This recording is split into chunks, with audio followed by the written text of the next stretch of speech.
खलीजी ममालिक यूरोप से ज़्यादा ताकतवर क्यों बनते जा रहे हैं? तसव्वुर करें कि आपके पास इतना पैसा हो कि आप दुनिया की सबसे बड़ी फुटबॉल टीम्स खरीद सकें, दुनिया की सबसे बड़ी एआई कंपनीज में सरमाया लगा सकें, पूरे शहरों को असर नो तामीर कर सकें, और फिर भी आपके ख़जाने में खरबों डॉलर्स बाकी हों। अब तसव्वुर करें कि ये ताकत किसी सुपर पावर के पास नहीं, बल्कि उन चंद सहराई ममालिक के पास हो जिन्हें सिर्फ 50 साल पहले दुनिया तेल के कुओं और ऊँटों की सरजमीन के तौर पर जानती थी। और शायद सबसे हैरत कुन बात यह है कि आज खलीजी ममालिक सिर्फ दौलत नहीं खरीद रहे, बल्कि आहिस्ता आहिस्ता दुनिया में असर रसूख भी खरीद रहे हैं। पिछले 200 साल दुनिया पर यूरोप का राज रहा। बरतानिया ने एक वक्त दुनिया के 1/4 हिस्से पर हुकूमत की।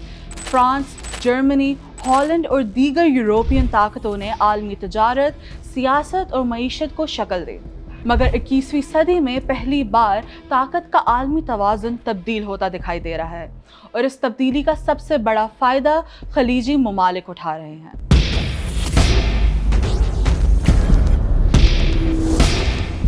अगर हम पूरे यूरोप की मईशत को देखें तो यूरोपियन यूनियन और बरतानिया समेत यूरोप की मजमूई मईशत तकरीबन 22 से 25 ट्रिलियन डॉलर्स के दरमियान है। इसके मुकाबले में 6 बड़े खलीजी ममालिक यानी सऊदी अरब, यूएई, कतर, कुवैत और बहरीन की मजमूई मईशत तकरीबन 2.5 से 3 ट्रिलियन डॉलर्स बनती है। यानी मईशत के हुजम में यूरोप अब भी तकरीबन 8 से 10 गुना बड़ा है। तो फिर लोग खलीज के बारे में इतनी बात क्यों कर रहे हैं? यहाँ से कहानी दिलचस्प हो जाती है। खलीजी ममालिक के सॉवरेन वेल्थ फंड्स यानी कौमी सरमायाकारी फंड्स के पास मजमूई तौर पर तकरीबन 4 से 5 ट्रिलियन डॉलर्स के एसेट्स मौजूद हैं। सिर्फ Saudi public investment fund, Abu Dhabi investment authority, Mubadala Qatar investment authority, Kuwait investment authority मिलकर दुनिया के ताकतवर तरीन सरमायाकारों में शामिल होते हैं। ये फंड्स रोज़ाना अरबों डॉलर्स दुनिया भर में लगा रहे हैं।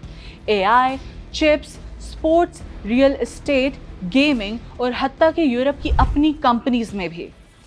लेकिन यहाँ एक सवाल पैदा होता है, अगर यूरोप इतना बड़ा और तरक्की याफ्ता है तो फिर आखिर क्यों दुनिया की कई मशहूर कंपनीज, फुटबॉल क्लब्स और टेक्नोलॉजी मंसूबे आज खलीजी सरमाया ढूंढ रहे हैं? जवाब सिर्फ एक लफ्ज़ में है, ग्रोथ।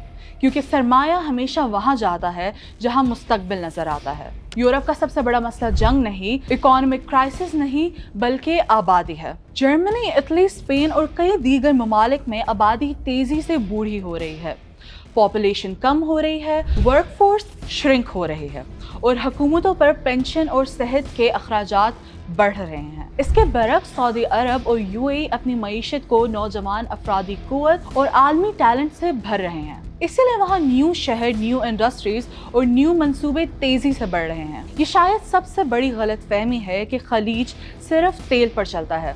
दुबई आज दुनिया के सबसे बड़े एविएशन, टूरिज्म और लॉजिस्टिक्स मराकज़ में शामिल है। कतर आलमी सफारतकारी का अहम मरकज़ बन चुका है, और सऊदी अरब विजन 2030 के तहत सैकड़ों अरब डॉलर नए मंसूबों में लगा रहा है। नियोम जैसे मंसूबे सिर्फ इमारतें नहीं, बल्कि दुनिया को ये पैगाम है कि खलीज मुस्तकबिल खरीदने की कोशिश कर रहा है। आज दुनिया की कुछ बड़ी फुटबॉल टीम्स के मालिक खलीजी सरमायाकार हैं। दुनिया की बड़ी एआई कंपनीज में खलीजी सरमाया दाखिल हो रहा है।